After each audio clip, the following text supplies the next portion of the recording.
All right, ladies and gentlemen, I just came back from watching the brand new film Shadow Force. Now, I didn't know anything about this movie. I saw the trailer once, and I thought it looked action. This might be not spy, but like maybe some espionage or something going on. It looks, okay. And Kerry Washington's in it, and Omar Sy. I haven't seen Omar Sy in like a fucking decade, dude.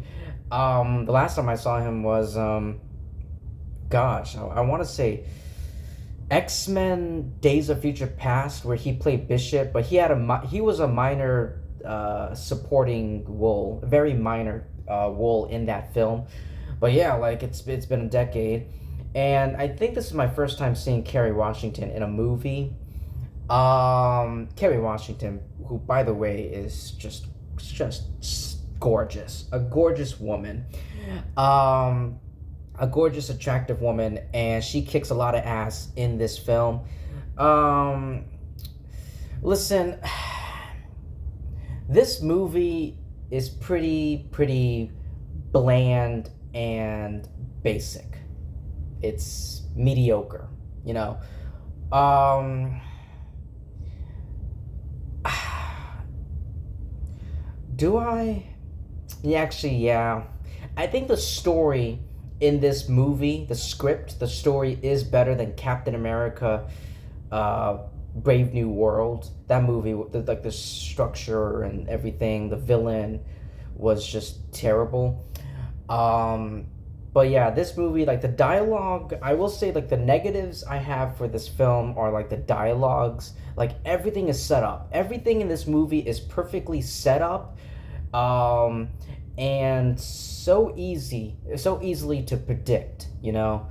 Um, and the actor playing the little kid in this film. Okay, so before I go further, Kerry Washington plays the mother, and Omar Sy is the father, and the two of them have a son, a kid, and it's like a family action-packed film. From judging and based on the trailer of this film, and I was reminded that yeah, Mark Strong plays the villain. Mark always plays the villain in so many of these films. To be honest with you, Sinestro is underrated. Dr. Savannah, or his roles in that are way better than his role in this film. He gathers like a bunch of like these assassins and these hitmen that of this organization who I think might have worked. Who I think Kerry Washington's character and Omar Sy's character worked in the past. I don't know. There are a few details in my brain that are a bit foggy. But yeah, continuing on, picking up where I left off, the actor who plays the little kid, the little boy, the son in this film, listen, he seems like a sweet kid, very polite and well mannered in real life, sure, but his acting, I'm sorry, but it was cringe. I was just not vibing it. Pretty bad, a pretty bad kid actor. Um,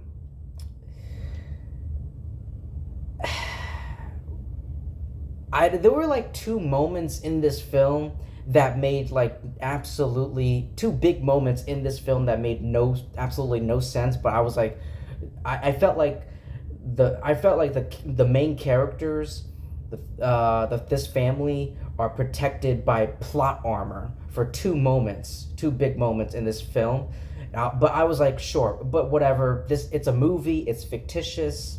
It's fictional. I'm just gonna move on. I'm just gonna move on and pretend it didn't happen. But it did bother me. Try not to spoil. Um, I mean, I will say the third act in this film was okay. It was getting pretty intense. It was getting not a whole lot, but a little bit intense. Um, but with the action and everything, like on this this cruise, this bus or whatever you want to call it. It was, the action was pretty entertaining for some of it, I'm sure, but everything else is like I said. This movie is way too predictable. The dialogue is just cheese. It's not cheesy, but just poorly, not predictable. The dialogue and the execution of this film and everything. It's not the predictable is not the word I would use. I would use the word. I would say it's poorly executed, poorly directed, and like as a script, like the writing, it's just bad. It's just really bad, and could have been a whole lot better, in my personal opinion. I think Kerry Washington. Yeah, there was a moment in this film near the end of the film, near the end, where Carrie's like her acting really did kick in just slightly. But yeah, I thought she was the saving grace. She was the face of the film.